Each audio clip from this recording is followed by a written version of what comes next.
Esto quiero decir, ¿estás Cintia Balmaceda? Sí. Hola, Cintia. Hola, profe.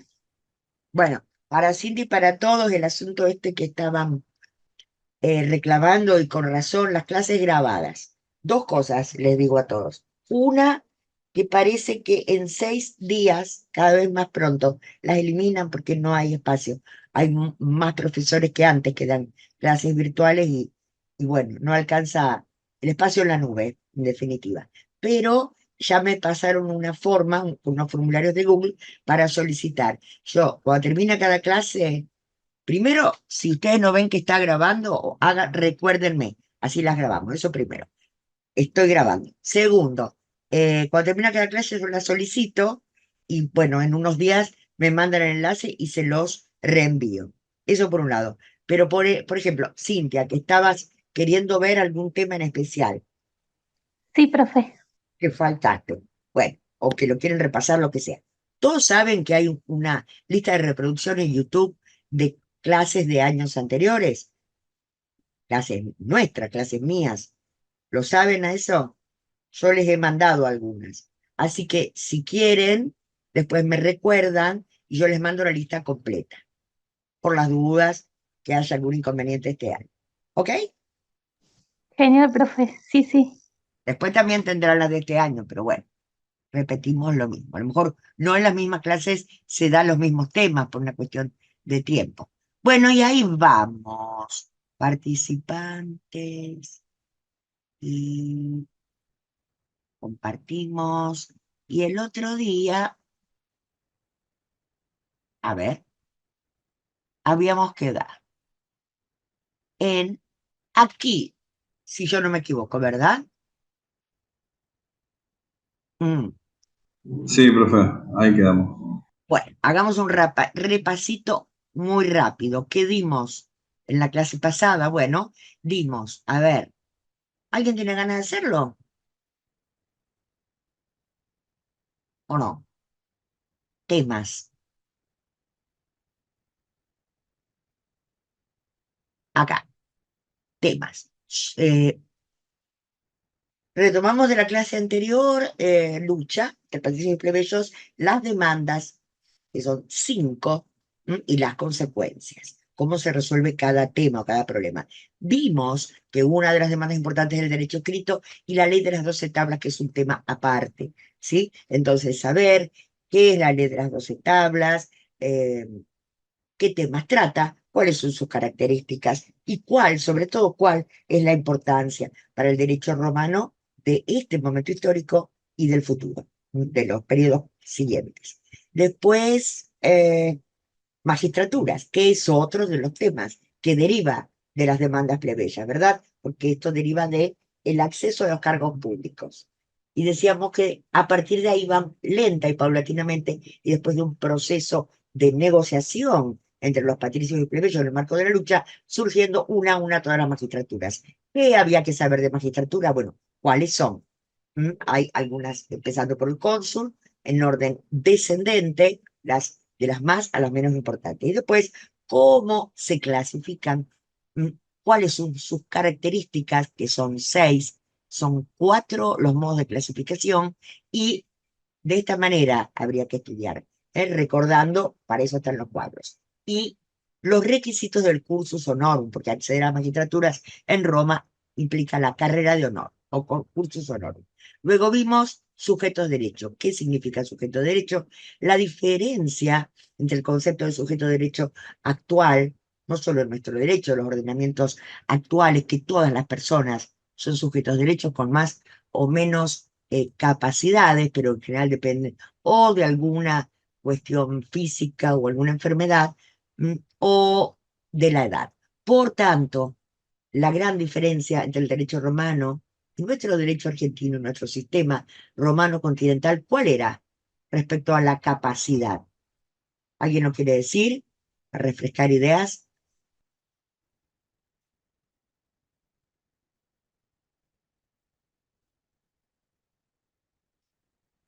Y la capacidad en nuestro derecho es la regla. La mayoría de las personas, o casi todas las personas, aún desde el vientre materno, desde la concepción, son sujetos de derecho, ¿sí? Mientras que en Roma es justamente todo lo contrario. De acá hay que partir con esta idea, enfocar el estudio y el análisis de la materia. En Roma, la capacidad es una excepción, y la excepción. Y la regla o la generalidad es la incapacidad, ¿sí? Después, entonces, todo el mundo tiene que tener en claro que para hablar de lo que nosotros entendemos como sujetos de derecho, tenemos que hablar de qué. ¿Cómo es un sujeto de derecho en Roma? Un sujeto de derecho, ¿dónde estoy? Es conceptual. Un sujeto de derecho en Roma es aquella persona física que goza de los tres estatus jurídicos. Vale decir que es un concepto combinado, ¿sí? Y cuando hablamos de persona física, ¿de qué hablamos?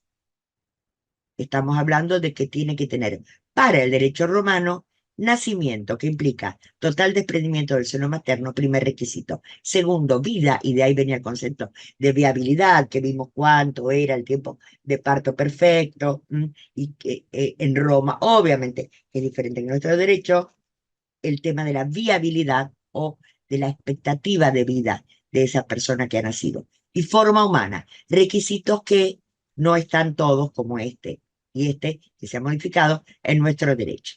¿Sí? Fin, y acá quedamos, de la existencia de la persona física. 1, 2, 3 casos en el derecho romano antiguo. En nuestro derecho, el tercero no lo tenemos. El primero, por muerte de la persona física, obviamente está en todos los ordenamientos jurídicos. La diferencia es cómo se prueba la muerte y habíamos llegado hasta acá, diciendo que en la antigua Roma, recién a fines de la historia del derecho romano, se puede empezar a probar se permite, se obliga a probar con registraciones, pero en los primeros tiempos con testigos, al igual que en los nacimientos. Pruebas de la muerte, ¿cómo es la prueba de la muerte en nuestro derecho? ¿Alguien sabe? Hablamos de las pruebas del nacimiento, la clase pasada. ¿Y la prueba de la muerte? Por medio de un acta de función. Muy bien. Noelia, y casi como el acta de nacimiento acá, acta de función, el matrimonio por un acta de matrimonio, y después, ¿dónde se protocoliza o se asienta estos hechos jurídicos? Porque acá está la diferencia que ustedes vieron en civil entre hechos y actos. Este hecho jurídico se asienta o se protocoliza en los registros civiles, ¿verdad? También en el DNI de la persona, o por ejemplo en el acta de matrimonio, a veces. Pero en definitiva, no existían registros en Roma, toda prueba que se admitiera como fehaciente y válida. En nuestro derecho, desde el año 58, se determina y se detalla cuáles son las pruebas del fallecimiento y los requisitos que esas actas de función tienen que cumplir para ser válidas. Con posterioridad, en el 63, se completaron y se modificaron con la creación de lo que hoy tenemos, que es el registro de estado civil y capacidad de las personas, que es más amplio que los originarios registros civiles. ¿Ok? Hay casos especiales que ahí lo tienen en el punto 2. ¿Cuáles son? Tanto en el derecho antiguo romano como en la actualidad. Primoriencia, conmoriencia y ausencia, en donde el fallecimiento de una persona se puede presumir. Bueno, a ver, casos especiales, ¿por qué? Porque en general no existen dificultades para comprobar la muerte de un individuo, en tanto un hecho jurídico, ni ahora ni en la antigua Roma, con excepción de estos casos. ¿Por qué? Por empezar, por la falta de testigos, gente, por la falta de testigos. Entonces, en el supuesto caso del fallecimiento de varias personas a la vez, o en forma simultánea o casi simultánea, a causa, por ejemplo, ¿de qué? De desastres como un accidente, un naufragio, terremoto, un maremoto, una guerra, una inundación, etcétera. Tales casos se regularon de distinta manera si hablamos del derecho romano. El derecho romano clásico, que recuerden, cuando hablamos del derecho romano clásico, estamos hablando de la última parte del derecho de gentes, es la época del Principado de Augusto. Se llama clásico porque ahí se organiza como ciencia el derecho y se lo empieza a estudiar como tal. Y también el derecho justiniano. Primero, el derecho clásico, ay, yo tenía que bajar y me olvidé. Ahí va. En el derecho clásico se consideraba que todas las personas, perdón, habían muerto al mismo tiempo. En consecuencia, no se podía producir traspaso, transmisión, mortis causa de derecho alguno entre ellos. ¿A qué nos referimos cuando decimos transmisión? Acá, lo resalto. Mortis causa de derecho. Porque este es el problema, justamente, de un hecho donde no se puede probar el fallecimiento de una persona. ¿Qué es una transmisión mortis causa de derecho? ¿Alguien tiene idea? Sucesión. Exacto, Cindy, la herencia o la sucesión. Entonces, ¿cómo se puede probar esto y demostrar y proceder en consecuencia? Bueno, esta es la cuestión. En casos de el derecho romano clásico se aplicaba la conmoriencia, o sea, el mismo que tenemos en nuestros ordenamientos jurídicos. Mientras que el Código de Vélez, el viejo artículo 109, y en el nuestro Código Civil actual, en el 95, establecen medios de prueba. ¿Alguien tiene el código a mano y quiere leer? O sea, 93, 94 y 95, los tres seguidos.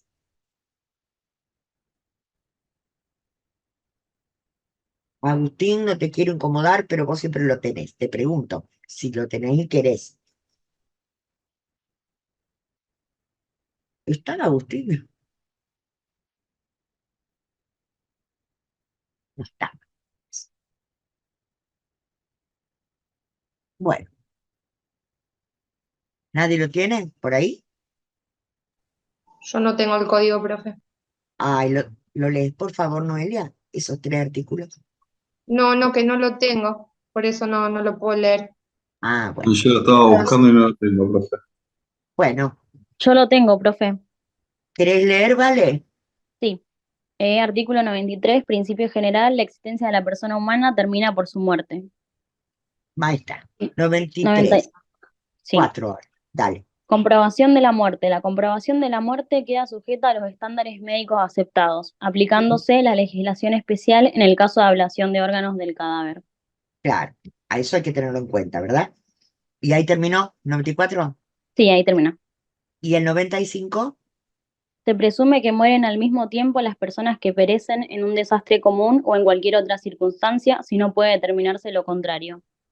Exacto. Por lo tanto, ¿qué significa? Que en estos casos de conmoriencia no hay traspaso de derechos entre unos y otros. Vale decir, si muere padre e hijo y queda un nieto sobreviviente, bueno, habrá que ver cómo se hace.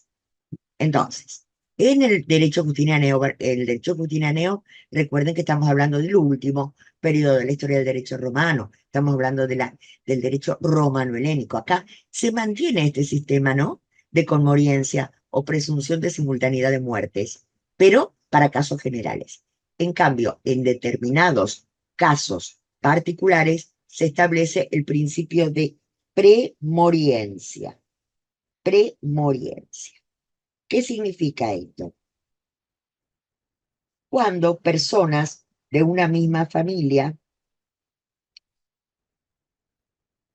fallecen en un mismo accidente o por lo menos desaparecen, ¿m?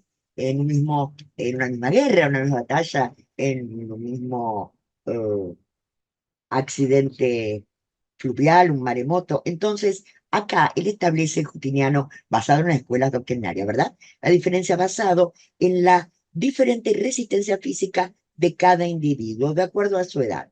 De manera que, si hijo y padre mueren en un mismo accidente, se supone o se presume que premuere el hijo si es un menor impúber. Vale decir, lo aprendimos el otro día, que era un menor impúber, ¿de qué edad?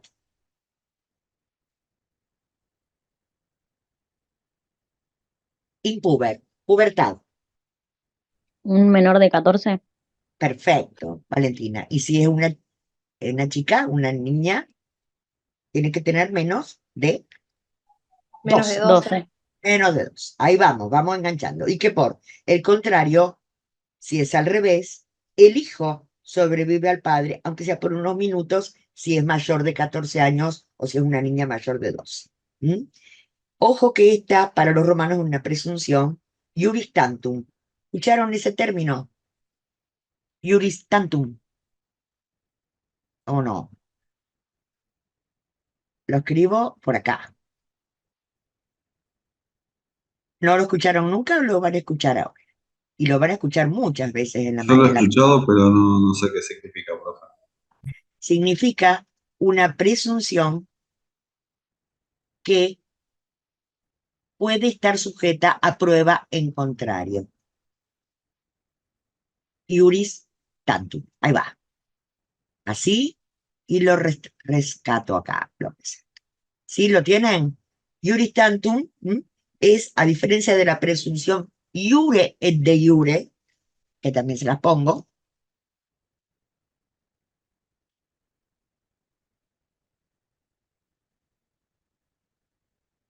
que no admite prueba en contrario, la presunción iure et de iure. Y la otra sí, ¿ok? ¿Vamos bien? Sí, profe. Y también casos especiales, además de la premoriencia, que es como la regla general, y la conmoriencia, tenemos la ausencia con presunción de fallecimiento. Bueno, eh, este instituto, principio, no surge del derecho romano, sino varios siglos después, en la Edad Media. No obstante, en la Roma antigua fue necesario, como en cualquier sociedad, responder o resolver situaciones jurídicas y problemas derivados de la desaparición de una persona, cuanto más si esa persona era el jefe de familia, ¿verdad? Que ahora vamos a ver, si llegamos, que era quien administraba y del cual dependían todos los restantes familiares. Por lo tanto, en este sentido, Paulo, el jurista Paulo, famoso, que ya se los nombré, que es uno de los doctrinarios en que se basan todas las codificaciones posteriores y las codificaciones modernas, expresa algunas soluciones al respecto. Por ejemplo, en el caso de que el pater, nuestro derecho lo regula de esto. A ver, sí, el caso de que fuera el pater, se tiene que esperar 3 años sin haber tenido ningún indicio de noticia de él, de que está vivo, ni de su paradero, ni nada. Y en ese caso, los hijos púberes de ambos sexos podrían contraer matrimonio libremente, sin que se le exija el consentimiento o autorización del pater. ¿Por qué? Porque era el único en la Roma antigua que podía dar consentimiento, mediante el ius connubii. Y otro caso, el jurista Pablo establece, es para el caso del viudo o viuda, de la persona desaparecida, para volver a contraer nupcias. Ya sea el hombre o la mujer, debían aguardar 5 años. 5 años. Una vez transcurrido dicho lapso, el nuevo matrimonio era válido, aun cuando se tuviera conocimiento a posteriori del matrimonio. Esto ya lo habíamos visto algo en Babilonia, ¿se acuerdan? Aunque hubiera tenido conocimiento posterior de que esa persona que había desaparecido, el cónyuge, vivía. Y esto sucedía con bastante frecuencia en Roma, de esta época y sobre todo del periodo siguiente. ¿Por qué? Porque es la época de las grandes conquistas de Roma. Entonces, un soldado era frecuente que caiga en cautiverio en el extranjero, pater de familia, o un hijo con esposa, un hijo de familia, fili con hijo de esposa, hijos, y no volvía más. Había sido capturado en el extranjero. Bien. No. Acá. No sé por qué me aparece un 2, si era el tercer caso. El tercer caso es por capiti diminutio máxima. Dijimos, primer caso, muerte de la persona física; segundo, los casos especiales; tercero, esto, capite diminutio máxima, o, para traducirlo castellano, es la extinción de la persona jurídica. Acá estamos en la figura que los romanos antiguos denominaban caput, caput o muerte jurídica, muerte civil. Se configura como con la caída en esclavitud y pérdida de la libertad, por ende. Extingue la capacidad jurídica del individuo. Capacidad jurídica significa que pasa de ser sujeto de derecho a ser objeto de derecho. Y pierde, obviamente, todos los derechos públicos y privados que le correspondían en su calidad de ciudadano. Y queda sometido a la, acá se lo recalqué, doménica potestas del amo. Y pierde su patrimonio en favor del amo. ¿Qué es la doménica potestas? Traducido, potestas, voluntad o facultad de la doménica. ¿Qué es doménica? De este término latino, gente, deriva, obviamente, el nombre del día domingo, primer día de la semana. ¿Por qué? Porque el dominico, o domingo, es el día del Señor. Y domus, o dominica, domus, en realidad, o domina, era la palabra para designar al amo o a la ama. Y doménica es potestas del amo. ¿Sí? Y esto, que ahora lo vamos a ver, se llama capiti diminutio máxima. Disminución máxima de la capacidad. Sería traducido. ¿Y pone fin a qué? A la persona jurídica, gente, pero de ningún modo a la persona física. Entonces pasa a ser un objeto de derecho. ¿Y a quiénes tenemos en esta categoría?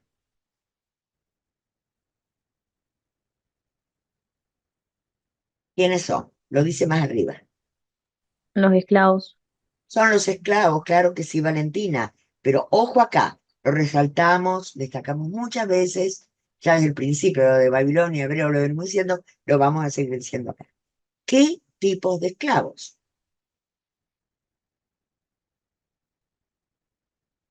Un Impuros. esclavo. ¿Cómo? Impuros. No. No, Al no, no. revés, puros. Al revés. ¿Por qué causa es la esclavitud de ellos, de estos? ¿Por deudas? No. Porque si los esclavos por deudas, recuerden, son todavía sujetos de derecho. ¿Sí? ¿Por qué? Porque tienen la posibilidad de pagar su deuda y volver a recuperar todos sus derechos en plenitud. Mientras que estos son esclavos que son caídos en esclavitud por cautiverio o guerra, comprados o vendidos en el extranjero o nacidos de madre esclava. Los que vamos a ver, que son la mayoría, en el segundo periodo, cuando Roma sea una sociedad esclavista. ¿Mm? No recuperan su libertad y ahí lo dicen, pasan a ser directamente un objeto del derecho. Pero recuerden que para el derecho romano antiguo siguen siendo personas. ¿Por qué? Porque tienen los tres requisitos de la persona, que cuáles eran: total desprendimiento del seno materno, vida y forma humana. Personas son. Aunque Aristóteles va a decir después, lo vamos a ver, que va a decir que en realidad son parecidos a los animales.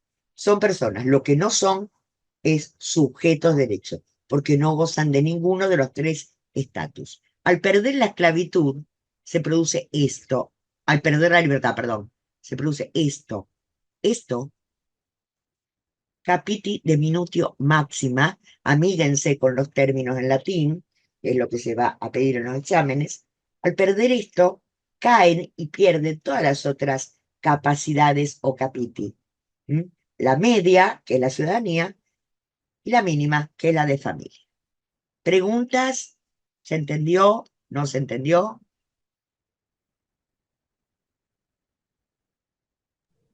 Sí se entiende, profe. Sí, Bien. profe. Ahora vamos a este tema que también es clave para todo el derecho romano, los tres estatus. Es el segundo gran requisito que se necesita para que un individuo sea sujeto de derecho en Roma. Persona más gozar de los tres estatus. En el derecho romano, mejor dicho, esta expresión status en latín tiene distintos significados. Puede ser posición, postura, estado, situación, rol, actitud, ubicación política y social. Desde el punto de vista del derecho romano que estamos estudiando, estatus se refiere a la posición o situación que ocupa una persona dentro de un determinado grupo social. Esta definición, bueno, acá no se la copié, pero la pueden escribir. Lo repito, se refiere estatus a la posición o ubicación que ocupa una persona dentro de un determinado grupo político-social y goza como consecuencia de derechos precisamente por pertenecer a ese grupo. El derecho romano entonces, para que una persona sea sujeto de derecho pleno, o sea, plenamente capaz, tiene que reunir tres requisitos, que son el estado o status libertatis, el estado o status civitatis y el estado o status familia. En este orden lo establecían los romanos. Tres son las relaciones, decía el jurista Gallo, y lo transcribe Justiniano en las institutas, que tres son las relaciones que tiene individuo respecto de la sociedad en general, y hay dos categorías dentro, se es libre o se es esclavo.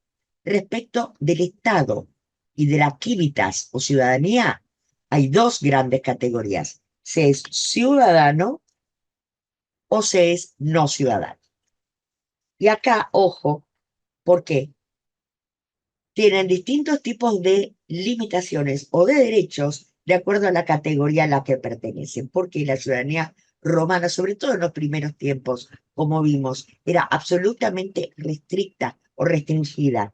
Vieron la cantidad de siglos que llevó a los plebeyos ser admitidos dentro de la ciudadanía, ser considerados ciudadanos romanos. Más adelante, la lucha se dará, o el enfrentamiento entre ciudadanos romanos, incluidos a los plebeyos, y todos los que son, primero, extranjeros. Y extranjeros hay distintas categorías.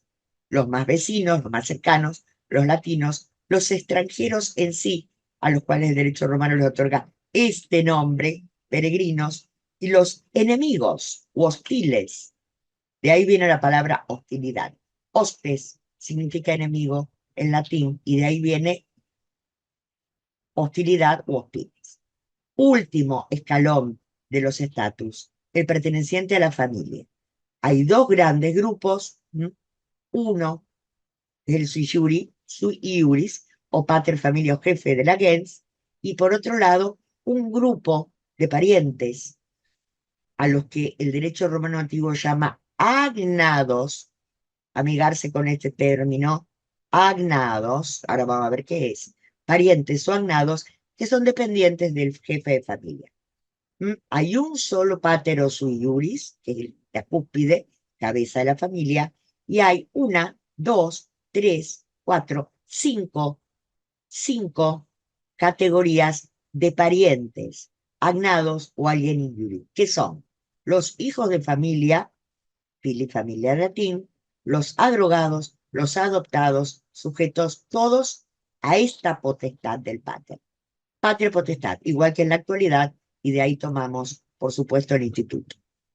Otra categoría son las mujeres, casadas, bajo el instituto antiguo de la manus. Manus. También, amigarse con esto.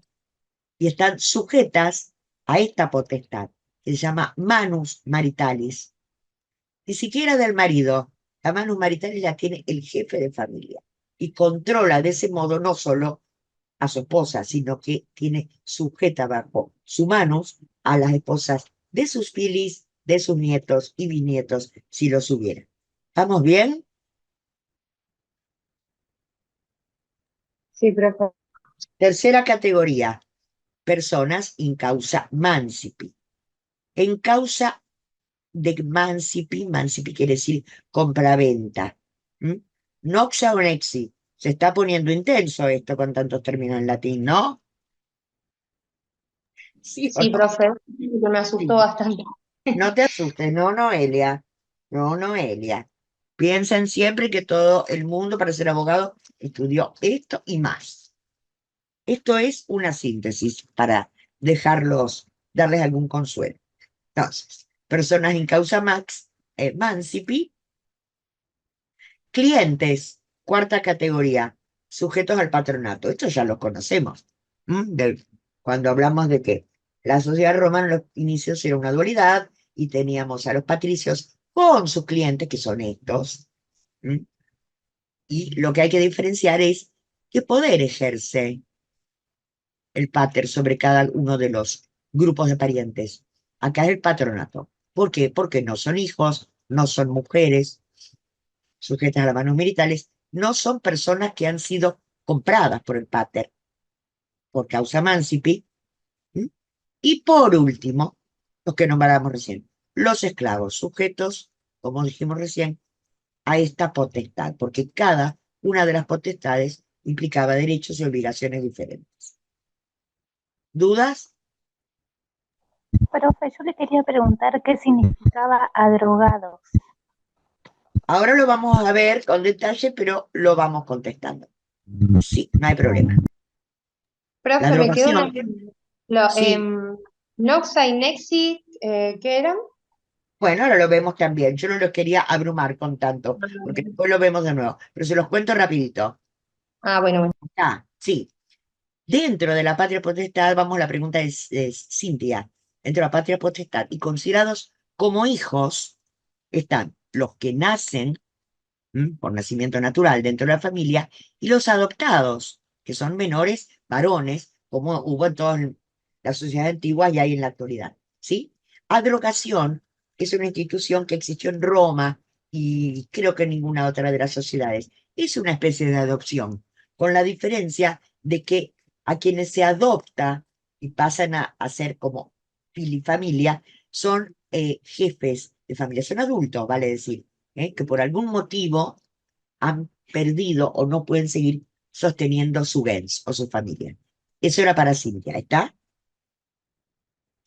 Sí, profe, gracias. Y acá, esto que pregunta Noelia, son distintos procedimientos. Noxa o nexi en realidad son sinónimos, una manera de sujetar a una persona que se ha vendido voluntariamente. Ejemplo, un esclavo. Por eso están bajo causa de compraventa o causa mancipi. Esto es una forma de atar. Esto significa atar, vincular, sujetar a una persona a un compromiso de pagar una deuda. El caso de los esclavos del primer periodo. Pagando la deuda quedan liberados de la sujeción y de la deuda. ¿Ok? Noelia. Sí, sí, profe, perfecto. Bien. Muchas veces también, porque uno se preguntará qué diferencia hay con esto. Acá, muchas veces también un jefe de familia, ante un hijo que faltó el respeto a otro miembro de otra gens o familia, la manera de castigarlo era mandarlo in causa mancipi a cumplir una condena a trabajar sujeto en noxa y nexi, no en causa de esclavitud, pero como una pena o un castigo por un tiempo determinado a la otra gens o a la otra familia. ¿Sí? Y están subordinados sin ser fili, sin ser mujeres casadas, sin ser clientes y sin ser esclavos. ¿Está, Noelia? Sí, profe. Va. Ahora, capiti de minutio, que es lo que empezamos a hablar antes. ¿Qué es la capiti de minutio? Dijimos recién, la disminución de la capacidad. Existen tres condiciones o tres clases de capiti de minutio. De acuerdo, como dijimos, a lo que establece consultó Paulo. Y acá está la frase que yo les dije antes. Tres son las cosas que tenemos, que tiene el individuo, el ser humano. La libertad, la ciudadanía y la familia. Justiniano lo establece en las institutas. Y dice, agrega Justiniano, en base a lo que dice Paulo, el jurista Paulo, la disminución de la cabeza, capiti o caput, ven que son términos sinónimos. O sea, la capiti de minutio o disminución de la cabeza es el cambio del anterior estado para pasar a otro nuevo. y es de tres clases. Son hechos o acontecimientos jurídicos, hechos jurídicos, no actos jurídicos, hechos que producen una modificación de la capacidad máxima, media o mínima. ¿Qué es la capiti diminutio máxima o MAM? La vimos recién.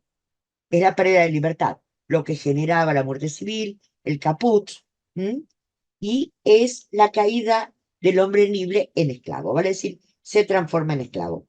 Y pierde, ¿qué cosa? ¿Qué estatus pierde con esta capiti diminutio máxima?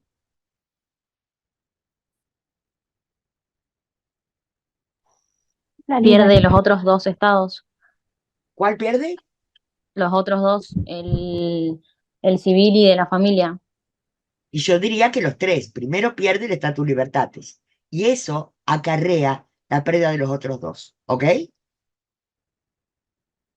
La extinción de los tres es la más grave de las tres capiti diminutio, considerado muerte jurídica.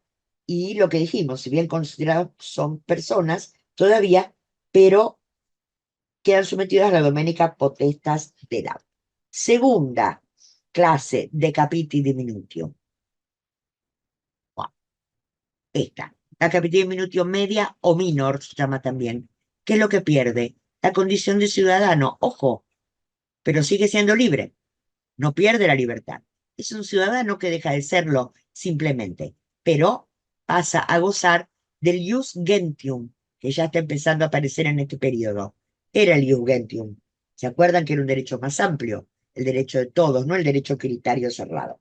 ¿Por qué? Porque el derecho quiritario, aún en el segundo periodo, ius gentium o derecho de gentes, sigue existiendo, señoras, señoritas y señores, sigue existiendo. ¿Para qué? Para ser aplicado a los actos y negocios jurídicos de los ciudadanos romanos. Los que no son ciudadanos, por ejemplo, para comprar y vender algo entre un latino o entre un hebreo y un romano, ¿qué derecho se aplica? No el derecho quiritario, sino el ius gentium. Este hecho sucedía, perder la ciudadanía, ¿verdad? Como consecuencia de ciertas circunstancias que pueden ser por condena judicial. Por condena judicial, en general, es cuando el individuo ha cometido delitos graves que son considerados delitos públicos y que implican el destierro del culpable. Entonces, de acuerdo a cuál sea el delito, la pena podía ser A o B. La pena A era el interdicto, esa palabra todavía existe en nuestro tecnolecto, interdicto, aqua e ignis. A ver, gente que ya están bastante familiarizados, se supone, con el derecho romano. ¿Qué significará este interdicto? Interdicto es separación o exclusión. ¿De qué? ¿Qué es aqua et ignis?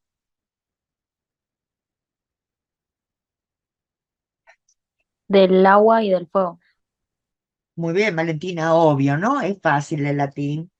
¿Y qué significaría? ¿Qué significado tiene? Es el resabio, esta expresión de la vieja, la antigua expulsión de la paz. Se lo priva de la protección de la comunidad. En este caso, de lo que da eh, confort, del espacio de confort, diríamos hoy en día. Se lo expulsa de la ciudad, simplemente. Por supuesto, de su hogar. Y el segundo caso, para otro tipo de caso de delito, deportación a una isla, para delitos más graves, que lo vamos a ver, creo que algo vimos ya. Por ejemplo, Augusto establece que para el delito de adulterio, la mujer adúltera y su cómplice tienen que ser deportados a una isla.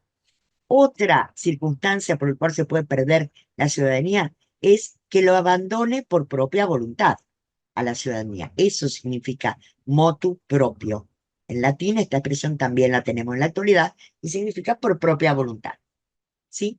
Tercer capiti diminutio mínima. Esto sucede cuando el individuo modifica su ubicación dentro del estatus de la familia, pero conserva el estatus libertatis y conserva sus derechos políticos, o sea, el estatus civitatis. ¿Se entiende, verdad? Sigue siendo libre, sigue siendo ciudadano. ¿Qué es lo que se produce acá? La pérdida del vínculo de parentesco que se llamaba en los primeros tiempos agnación, con las consecuencias respectivas en materia sucesoria. ¿Se ve bien la pantalla? Sí, profe. Primer caso es cuando un alieni, Yuri, se transforma en sui Yuri. ¿Se entiende esto? Cuando un alieni, un dependiente, se transforma en siu. Ejemplo, el hijo varón mayor adquiere calidad de pater familia. ¿Por qué?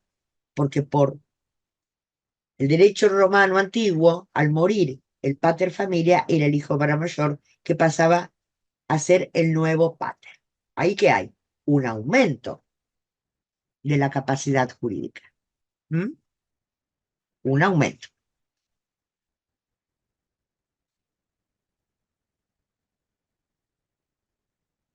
Por emancipación o emancipatio también pasaba a ser sui iuri. O cuando un hijo se transforma de sui en alieni, consiste en disminución de la capacidad jurídica. Y son por adrogatio, como vimos recién, que preguntó Cintia, es un jefe de familia que deja de ser sui y se transforma en alieni.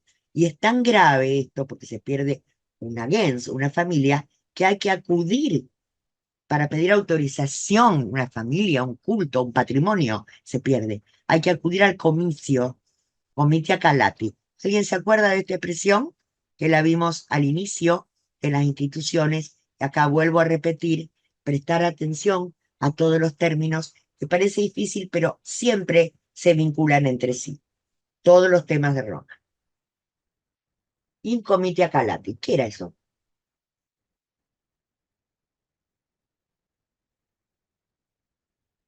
Era una de las pocas, pero muy importantes funciones con las que quedaron los comicios curiados después de la reforma de Servio Tulio, porque recuerden que Servio Tulio crea o establece dos nuevos tipos de comicios y todas las funciones deliberativas, de redacción de leyes, de sanción, voto de leyes, de nombrar a los magistrados, que la tenían los comicios por curia, que era la única Asamblea de Ciudadanos, ahora pasa a los comicios por centuria, que esos van a ser los comicios por ciudadanos por excelencia, ¿sí? Y los comicios por curia, que siguen existiendo, así como el derecho quiritario, quedan con funciones reducidas. Esta es una de ellas. Se reúnen en una forma de comicio en una época determinada del año, ¿m? Para resolver cuestiones importantes, como cuáles.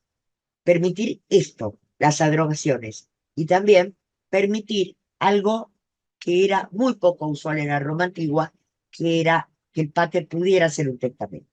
Testamentos y adrogaciones. Otra forma de modificar el estatus familia es cuando una mujer sui iuris, por matrimonio, pierde su estatus de sui y se transforma en alieno. ¿Puede haber una mujer sui iuris en la Roma antigua, de acuerdo a lo que estamos hablando? ¿O no?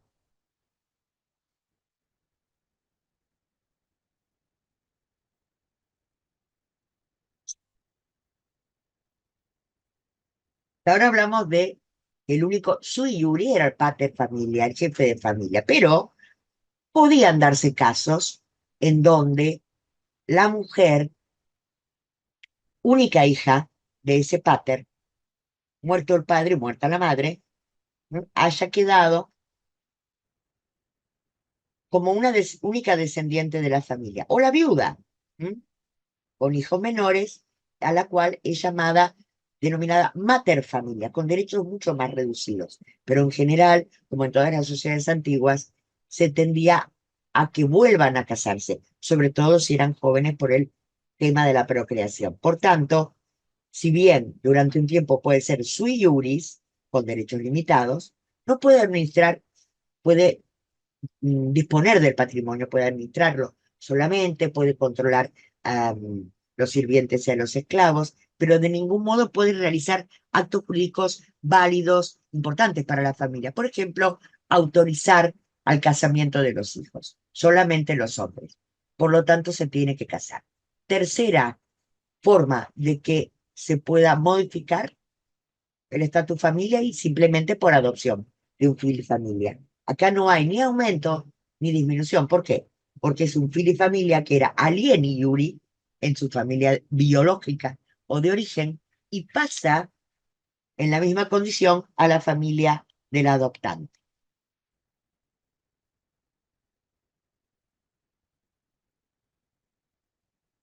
Hola, Sí, profe, se está entendiendo. ¿se entendió? Sí, al menos yo sí. Todo esto está en este cuadrito de la página 307 del anexo. Acá lo tienen, los distintos tipos de capiti, diminutio y las causales. ¿Sí? Bueno, y antes de entrar en Status Libertatis, les comento que a fines de la historia del derecho romano, esta capiti diminutio mínima, o sea, todo lo que acontece respecto al derecho de familia, eh, y esta institución de la capiti diminutio mínima perdió importancia jurídica. ¿Por qué? Porque vamos a ver que una de las cosas que hay que aprender del derecho romano es que se fue extinguiendo paulatinamente como consecuencia de grandes cambios que se producen, sobre todo el derecho de familia y en materia de derecho sucesorio también, por la evolución del derecho, porque en el último periodo es Justiniano, a través de su Corpus Iuris, el que nos da la impronta de nuestros derechos modernos. Corresponde al derecho romano-helénico y acá, en este último momento, el parentesco que va a producir vínculos jurídicos ya va a ser el parentesco de sangre o el parentesco biológico o parentesco sanguíneo, que los romanos llamaban cognación y nosotros llamamos como consanguinidad. ¿Se entiende eso?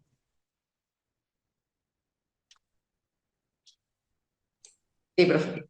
Bien. Bueno, si nadie tiene ninguna preguntita o duda, vamos a avanzar con el primero de los grandes estatus jurídicos. El que cuando se pierde acarrea la capítulo y diminutio, ¿qué? ¿Cuál de las tres? La más grave.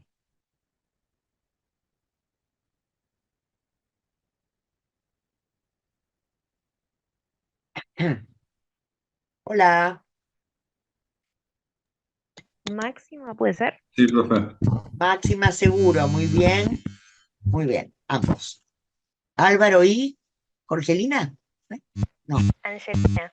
Angie, muy bien. Entonces, Status Libertatis, ¿cómo estudiamos este tema? Bueno, tienen la guía de lectura del Status Libertatis, lo tienen en contenidos y por supuesto que tienen el texto de esta autora, que es la lectura obligatoria, Nina Ponce de Mittens. A ver, tienen este cuadro, el de la página 308, que plantea esta gran categoría. Dentro de Status Libertatis, entonces, ¿qué decía Paulo? ¿Libres o esclavos? Dentro o en medio de ellas hay una categoría que son los semilibres. Lo que tenemos que saber, primero que nada, y repetimos, que el status libertatis se refiere, por ejemplo, si en un examen les pregunta, ¿qué es el status libertatis? Bueno, pues es la situación o posición jurídica que los individuos ocupan dentro de la sociedad. Y a tal respecto, lo que dice en las institutas, todos los hombres son o libres o esclavos. De esta afirmación surge que en Roma, aunque todos eran considerados hombres o personas, o seres humanos, volvemos a decir y refrescar, hay quienes que por su situación jurídica eran libres y otros no. Justiniano en las institutas define, importante esto, el concepto de libertad, diciendo, ¿qué es la libertad? Es la facultad natural, leo, lo estoy leyendo a Justiniano, la facultad natural que cada uno tiene de hacer lo que le plazca, a no ser que la fuerza o la ley se lo impidan. Esto recuerda o suena muy parecido a lo que tenemos, por ejemplo, en nuestro artículo 19 de la Constitución. ¿Lo recuerdan? Los actos privados de los hombres que no estén limitados por otra ley. ¿Se acuerdan del artículo 19? Bueno, Sí, profe. ahí está, suena a eso. Y viene de Justiniano, en la misma fuente jurídica o sea, en las institutas, establece el concepto de esclavitud y dice, ojo acá, es una institución del derecho de gentes, para que quede claro de una vez esto de la esclavitud pura o impura. Vuelvo, es una institución del derecho de gentes que contra lo que la naturaleza dicta, pone a un hombre en el dominio del otro o bajo el dominio del otro. ¿Sí? A partir del análisis de esta fuente jurídica, o sea, de las institutas y de lo que dice Justiniano, se pueden sacar algunas conclusiones respecto a la esclavitud. Primera, que no es una institución del derecho trinitario, por todo lo que venimos diciendo, sino del derecho de gentes o ius gentium, y que es contraria al derecho natural. En este momento que estamos hablando del imperio, estamos hablando de Justiniano, siglo VI después de Cristo, ya los avances en el estudio científico del derecho habían abordado y avanzado con el tema del derecho natural. ¿Mm? Cosa que después la escuela española, y la escuela de los exégetas franceses elabora y perfecciona. Pero en los primeros tiempos de Roma no se hablaba de derecho natural. Esto es muy interesante. Y por otro lado, sacamos como conclusión lo que dice Justiniano, que la esclavitud es hereditaria. Este tipo de esclavitud, la esclavitud del derecho de gente, es hereditaria por generaciones, a menos que haya una liberación por parte del amo. Los filósofos griegos que decían que también conocieron este tipo de esclavitud fueron los principales detractores, ¿qué quiere decir? Enemigos de la esclavitud, con excepción de Aristóteles, el que afirmaba que unas personas nacen para mandar y otras nacen para obedecer, y consideraba a los esclavos como instrumentos parlantes o instrumentos vocales, poco más que bestias de trabajo. Los juristas del último periodo romano-helénico, cuando se hace la compilación de Justiniano, estaban influidos por la escuela filosófica griega del estoicismo y por el cristianismo, y sostienen en general que de acuerdo al derecho natural, todos los hombres son iguales y nacen libres, y es la ley positiva la que crea las diferencias y establece esta condición de esclavitud. Y esto también lo sostiene Cicerón en la República. La acepta, a pesar de sostener esto, como un hecho inseparable de las necesidades de la vida, porque en esa época el estilo de vida requería esclavos para trabajar. Justiniano en las institutas intenta justificar la esclavitud, a pesar de que dice que es contraria al derecho natural, mediante esta expresión, y les leo. Los esclavos son llamados servi o siervos. ¿Por qué? Porque los generales del ejército acostumbraban a vender a los prisioneros y por eso los conservaban en vez de matarlos, o sea, para hacerlos producir y para hacerlos trabajar. Se lo llamaba también mancipia, y acá volvemos a ver la misma expresión, manquipia o mancipia. ¿Por qué? Son aprendidos con la mano por los enemigos y son objetos de compraventa. De esta manera, justifica en la clemencia, digamos así, de los jefes militares del ejército, lo que primitivamente los vencedores hacían. En vez de matarlos a los vencidos, ahora los conservan para el trabajo, pero bueno, o para la venta. La verdadera razón de la esclavitud radica en que es mucho más útil mantener vivos a los vencidos como prisioneros de guerra y esclavos por la importancia económica que tenían, especialmente en una sociedad agrícola como era la romana de este periodo. El amo ejercía sobre el esclavo el poder que se llamaba domenica potestas, como ya vimos, ¿sí? O potestad del amo. ¿Y qué implica? Derecho de vida y muerte, o vita enesisque, todo esto lo tienen en la guía, sobre todos sus esclavos. Quiere decir, a diferencia de, por ejemplo, lo que vimos en Babilonia, ¿se acuerdan? Que el Estado impedía que se maltratase, que un amo maltratase a los esclavos, y si así lo hacía, y por eso se le causaba la muerte. Entre los hebreos también vimos esto, recuerdan, ¿no? Era castigado por el Estado o por la ley, la Biblia, la ley de Jehová. Acá no, tiene un poder absoluto, así como lo tenía con sus hijos, y podía castigarlos, privarlos de alimento, matarlos. ¿Mm? Otra característica que tiene la esclavitud dentro de los poderes del amo es que todos los bienes que adquirían los esclavos no eran para sí mismos. Obviamente, al no ser sujetos de derecho, no pueden poseer bienes. Todos los adquirían para el amo. El derecho de venderlos tiene el amo. ¿Mm? A él, a su descendencia, porque los hijos de los esclavos son objetos también que le pertenecen al amo. Durante toda la primera etapa, primer y segundo periodo de la historia del derecho romano, no existió el derecho a los esclavos a tener y conservar una familia, la unidad de una familia. ¿Se está entendiendo todo lo que digo, verdad? Sí, profe. Profe. También tenía el derecho de castigarlos o torturarlos, como dijimos, de abandonarlos cuando estuvieran enfermos y ya no les sirvieran o estuvieran viejos, los echaban de la casa, del domus, que así se llamaba la casa, que no servían, derecho de legarlos, de regalarlos, o de venderlos. Entonces, como sabemos, la pérdida de la status libertatis, capiti minutio máxima, o muerte civil, nos recuerda, acá tenemos que recordar siempre las diferencias entre sociedades con esclavos y sociedades esclavistas. ¿Sí? Este periodo, Fer, se nos fue y ahora vuelve. Este periodo entonces, que vamos a ver, donde se habla de esclavos, de esclavitud pura, es típicamente el derecho de gentes. Y ahí volvemos y tienen por acá, y refresquen el cuadrito del que siempre hablamos. Ahora viendo esto, dentro del status libertatis, entonces, las grandes categorías son libres o esclavos. ¿Quiénes son los libres en Roma o para el derecho romano? Los que son denominados ingenuos o gentiles. ¿Quiénes son los ingenuos o gentiles?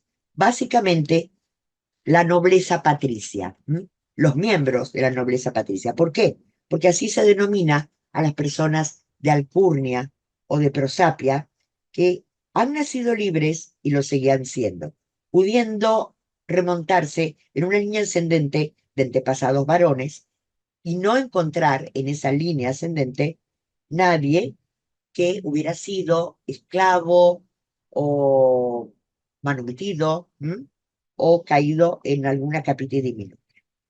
Son siempre ingenuos y no están dentro de otras que no sean las familias patricias.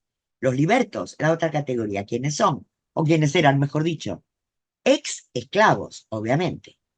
Estos sí han tenido un antepasado o ellos mismos de esclavitud y están sujetos, cuando quedan liberados por el amo, a una nueva relación jurídica, que no es la relación de doménica potestas. Van a seguir unidos al amo, pero ahora ya no se va a llamar más amo, sino patrono. El esclavo antiguo no se va a llamar más liberto, esclavo, sino liberto. Y de acuerdo a cómo sea que lo haya liberado el amo, se puede transformar en un liberto ciudadano romano, que no va a ser igual que los ingenuos, pero sí va a tener los derechos políticos del ciudadano romano, si lo libera de una manera solemne. Si lo libera de una manera no solemne, se va a transformar en un latino juniano, y hay algunos libertos que son dedicticios, y ya vamos a ver quiénes son.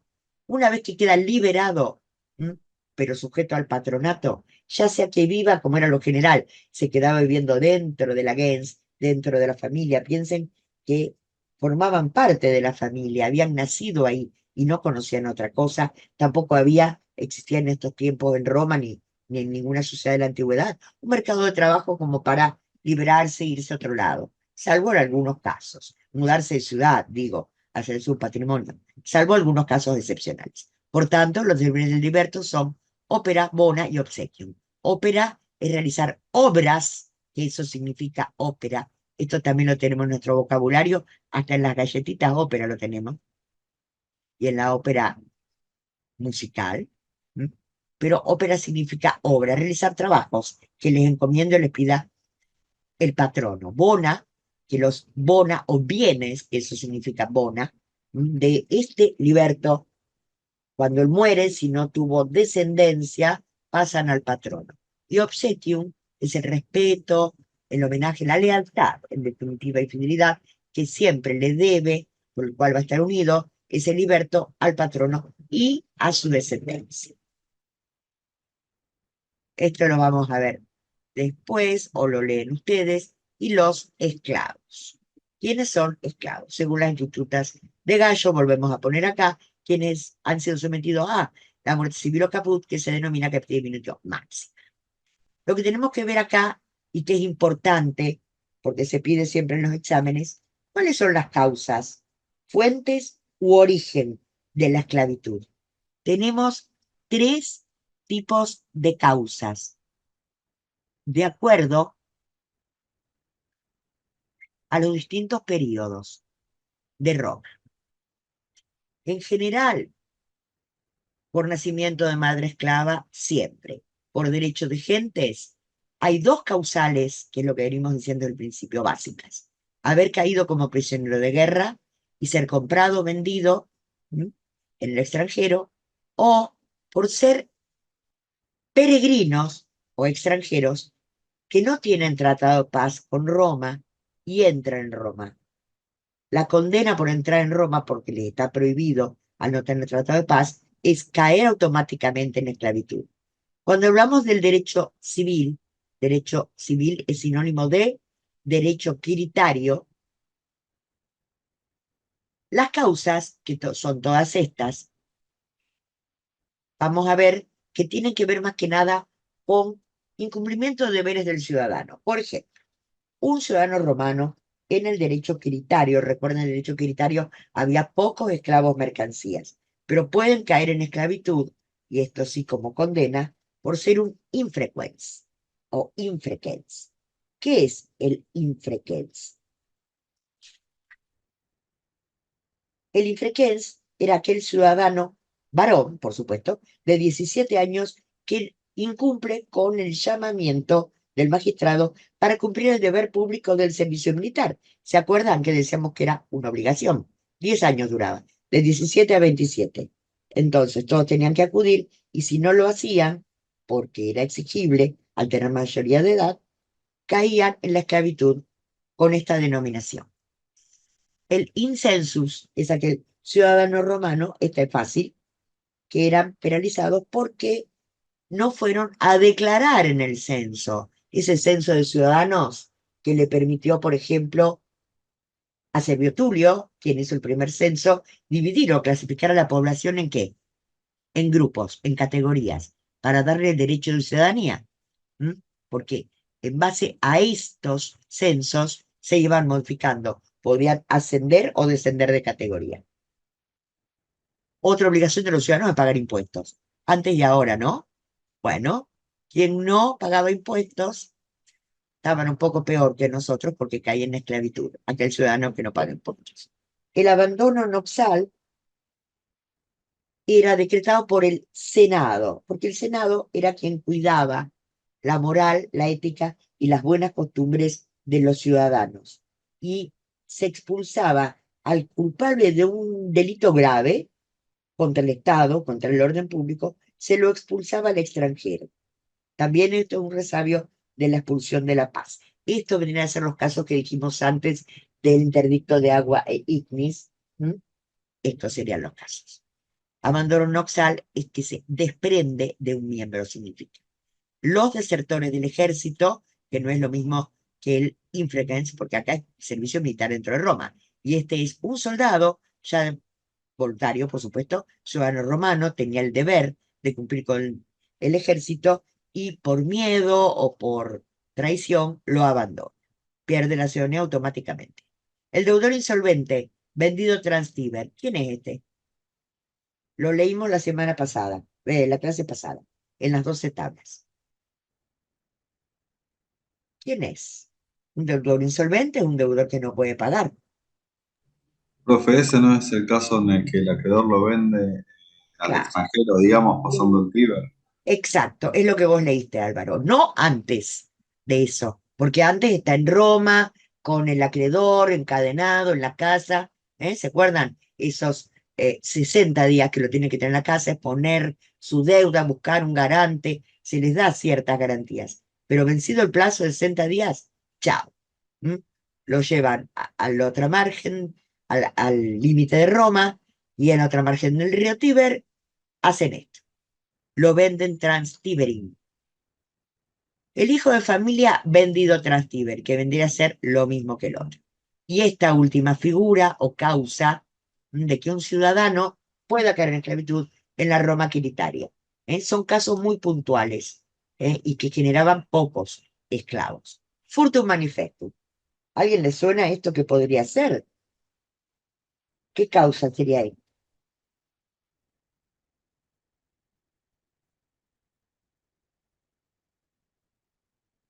De la palabra latina antigua furtum deriva el hurto, tipo de delito que tenemos en nuestro ordenamiento jurídico. Hurto manifestum. Hurto manifiesto quiere decir un ladrón sorprendido infraganti. Eso es, manifiesto. Es claro y es público, lo han visto. Por lo tanto, cae en esclavitud. En épocas posteriores, los ciudadanos romanos pueden caer en esclavitud. En épocas posteriores estamos hablando el derecho romano helénico. Se le agrega el derecho romano helénico, además de nacer de madre esclava, de ser prisionero cautiva de guerra y de, ¿qué más dije? De ser comprado y vendido en mercado esclavista, que eso por supuesto sigue, un condenado a muerte. Las personas condenadas a muertes, ya estamos hacia el final, ¿eh?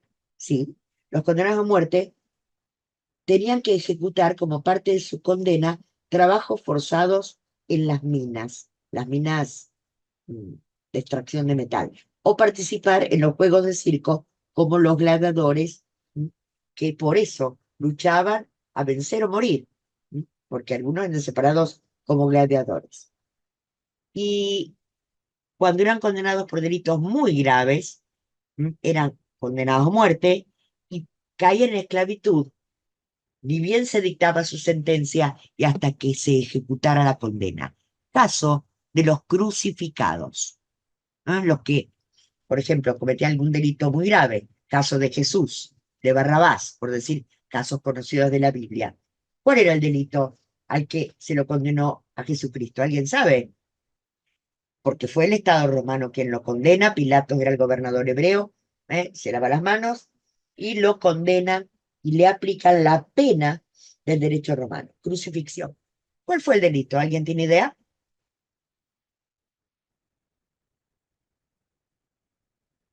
La blasfemia. No, piensen. Según la tradición, y aparte están todas las imágenes, tiene un cartel, le pusieron un cartel a Jesucristo en su condena que decía: Jesús, Rey de los judíos.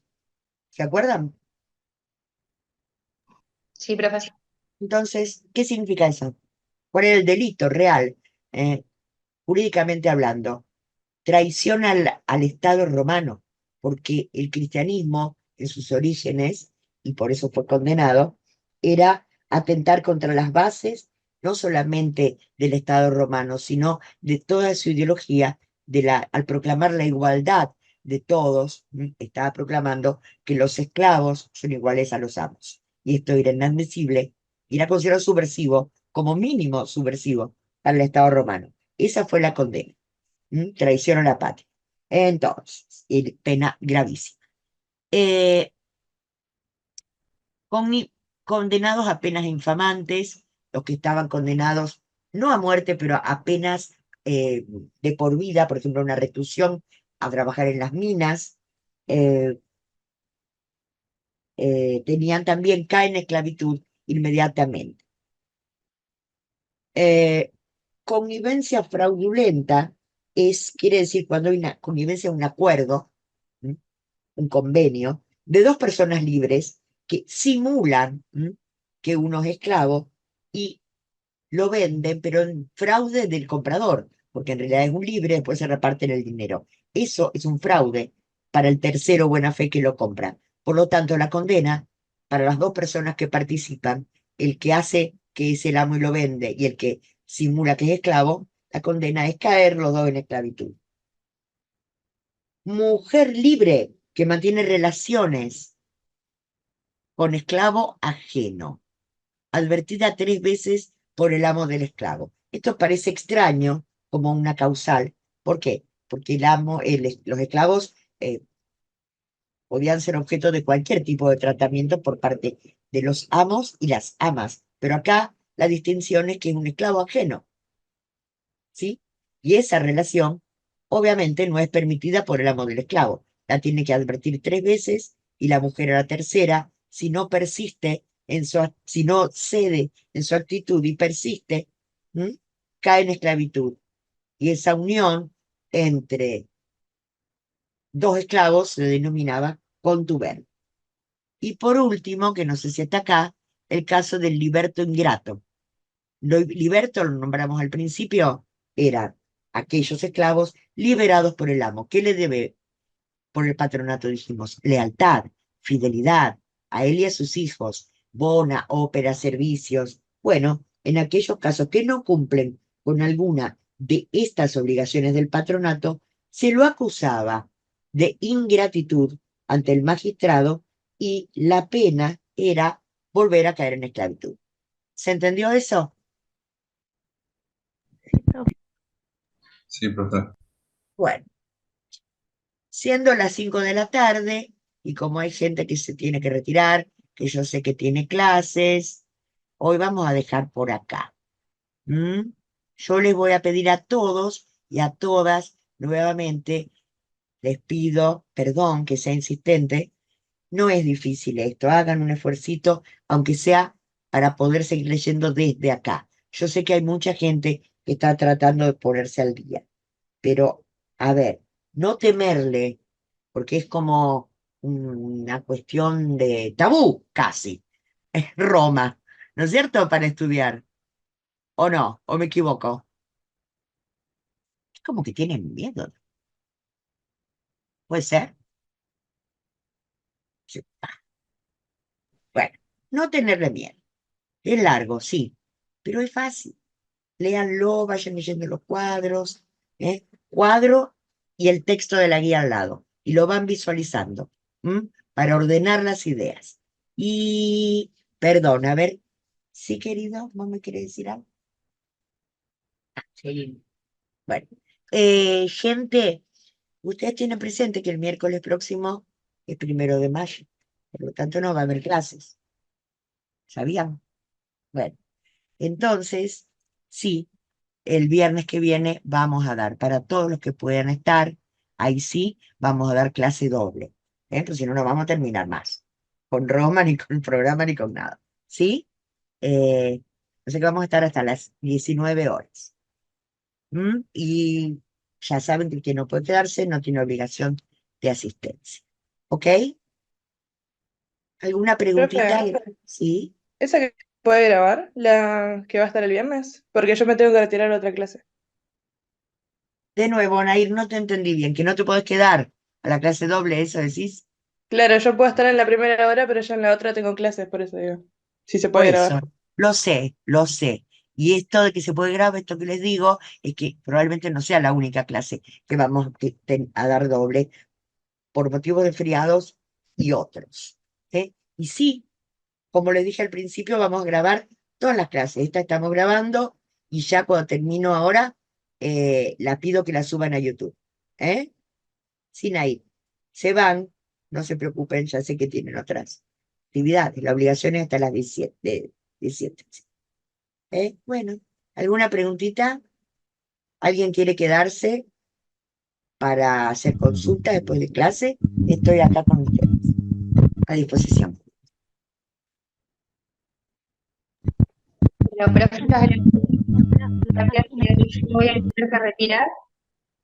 Eh, pero bueno, estuvo bastante clara la info, bueno, los textos de por sí son bastante sencillos, fáciles de comprender, pero Claro, bueno, es cuestión de sentarse y como ustedes empezar a relacionar todo.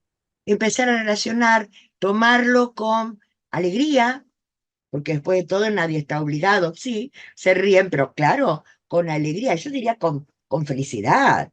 Hay que ser felices. ¿De qué? De haber elegido, porque alguien está obligado a venir acá, viene forzado, estudia en la facultad forzado, no. Y además, ser felices de tener una educación pública, gratuita y de excelencia. Todos ustedes pueden estudiar y tienen muchas posibilidades. Aprovechemos esto. Seamos felices con la elección que tomamos, ¿o no? ¿Sí o no? Igual, profe, sí. Aunque cuesta. Ah, me olvidaba decirle algo. Para la clase que viene ya vamos a avanzar con, bueno, dos estatus y vamos a ver estatus familia. Hay un texto que se llama Fustel de Coulage, que es un historiador y sociólogo y abogado, jurista francés, que escribió la ciudad antigua, y cómo todas las instituciones romanas de los primeros tiempos del derecho escritario surgen de las estructuras de parentesco. Es ¿m? Muy interesante, muy sencilla la lectura, y también prestar atención porque él va comparando las instituciones del derecho privado, o sea, familia, patria potestad, sucesión, propiedad, tanto de Roma como de Grecia como de los indos, en una analogía muy, muy interesante. Bueno, Anastasia, te fuiste y volviste. Acá estamos. Bueno, nos despedimos entonces. ¿Nadie quiere preguntar, consultar algo, una duda? Una pregunta. Entonces Sí. leemos desde la página 309. Más fuerte, un poquito más fuerte, Cinti, que nunca te escucho bien, perdón. Sí, profe, entonces leemos desde la página 309. ¿Qué es la página 309? De donde terminamos hoy. El cuadro. Sí, A ver, Cintia, ahí es donde dejamos hoy. Yo lo que les pido es que sigan el esfuerzo de leer, porque de ahí para adelante, los temas que vienen, o sea, el cuadro de la página 309 y los siguientes. ¿Estamos? sí. Eso es, eso es. Si no llegan a leer todos los textos, que a lo mejor se les complica, miren los esquemas, los cuadros sinópticos, los ejes conceptuales, ¿sí? Porque eso los va a ayudar a visualizar y a entender. Perdón. Profe, Chao, papi, un besito. Sí, Anastasia. perdón. Pues sí, pues a No, mí se me cortó el wifi. Sí, perdón. escucha, la última parte en la que yo me fui, dijiste que adelantemos hasta dónde. ¿Vos querés que terminemos con algún tema en especial o con Roma? Con todo, a ver, vieron que yo siempre les pongo esto, el recordatorio, o sea, lo que ya tienen asignado, yo se los voy dando ordenado. Estos temas que yo se los fui dando, que son los estatus, o sea, libertatis, civitatis y familia, ¿a ustedes les sirve que yo se lo explique o prefieren leerlos solitos? ¿Cómo les viene mejor? No, profe, así como está dando las clases. Bueno, pero estaría bueno que ustedes pudieran adelantarse en lo que yo voy dando. ¿Se entienden, Anastasia? Así que Sí, sí, profe. lo que ya tienen ahí asignado, que es hasta está tu familia incluido, leer. Si no pueden leer todo, dije recién, los textos, hagan el esfuerzo para estar en órbita con lo que vamos dando en clase, y no, que no les caigan toda la información y las palabras en latín y que se quieran morir del susto. Claro, para eso es. Miren, aunque sean los cuadros sinópticos, para eso lo hice, pensando en ustedes. ¿Entienden? Eso. Dale, Ana, ¿lo va a poder leer? Ser esfuercito. Sí, Mira, sí, miren, sí, profe. escuchen. A ver, no son muchos, son todos los estatus libertatis, civitatis y familia. Así después seguiremos con otra cosa. ¿Ok? ¿Alguien tiene algo más que comentar, que preguntar? Nazarena, Antonella Carrillo, vos hablas poquito, Antonella. No me acuerdo si te escuché hablar. ¿Querés decir nada? ¿Quejarte? O que sea nada.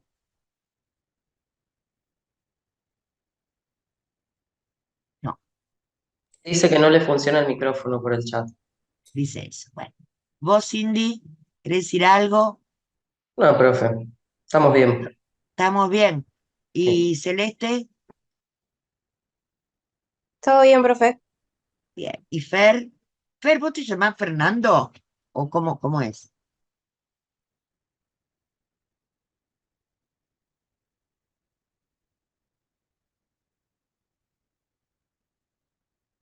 Fernando. Bueno, ¿todo bien, Fer? ¿No tenés ninguna preguntita? ¿Cómo vas vos con esta cosa, esta cuestión de Roma? Me nos contesta por el chat. A ver. ¿Qué sería drogado? Pues preguntó Cintia. Esto ya está. Leemos desde la página 309.